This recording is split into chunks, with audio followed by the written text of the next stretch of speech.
अस्सलाम वालेकुम दोस्तों, मां तव्हांजो पंहिंजो फ्रेंड सजी ऐं अॼु तव्हांजे लाइ मूं वटि हिकिड़ी स्पेशल सरप्राइज़ आहे ऐं तव्हांखे उहो स्पेशल सरप्राइज़ ॾेखारियूं था। तव्हां सभु शौक़ु थींदा की मूं वटि केरु आया आहिनि। सोचो केरु आया आहिनि। सभिनि खां पहिरीं त तव्हांखे ॾेखारियो त मिस्ट्री मैन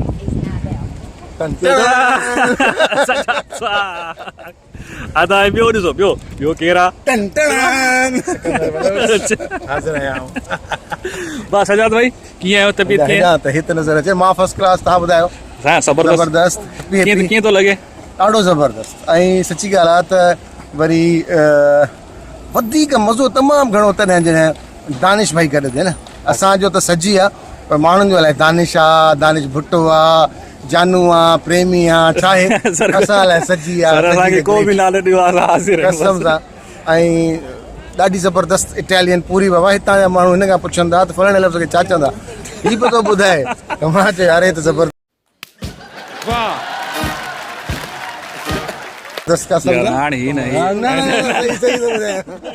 असांजो सिकंदर भाई त तव्हांखे ख़बर आहे पहिरीं बि अची चुको आहे। ऐं सेकंड ट्रिप ऐं मूंखे सजी भाई लास्ट टाइम बि हीअ सभु एरियाज़ घुमाया। मां हिनखे ॿुधायमि पे त ले आई फिर कहाँ से किस्मत में कहाँ पर, ये तो वही जगह है गुजरे थे हम जहाँ से। पर हाणे छा आहे त असां ट्रैक आहे जुड़ी हुई आहे सजाद सुहाग सजी ऐं मां we are enjoying Rome Italia ऐं ॾाढो मज़ो पियो। इंशाल्लाह दोस्तों असां तव्हांखे अञा बि ॾेखारींदासीं, ॾाढो मज़ो कंदासीं। छो जो सजाद भाई जो ॾींहुं आहे ऐं पंहिंजे सिकंदर भाउ जो।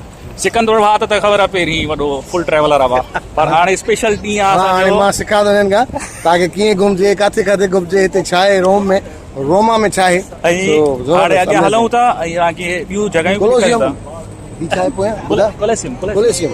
साईं जेको वंडर ग्लैडिएटर्स ग्लैडिएटर मूवी दोस्तों हिते भरी हुई। ऐं ही तमामु हिकिड़ी जेके अजूबा आहिनि दुनिया जा, one of the wonders in the world. हा शुक्र अल्हम्दुलिल्लाह। मुंहिंजा काफ़ी अजूबा थियल आहिनि। Statue of liberty, Niagara falls, Taj Mahal, pyramid ऐं ही थी वियो ख़ैर सां। ऐं हुन सां गॾो गॾु इंशाल्लाह वॾा प्लान्स आहिनि, न छॾंदासीं यूरोप खे। हलो फ्रेंड्स अॻियां हलो।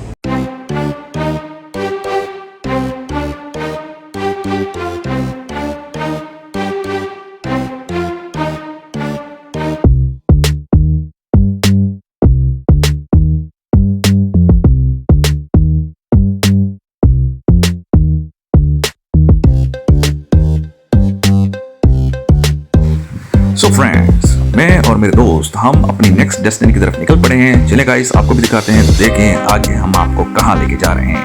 Yo let's enjoy.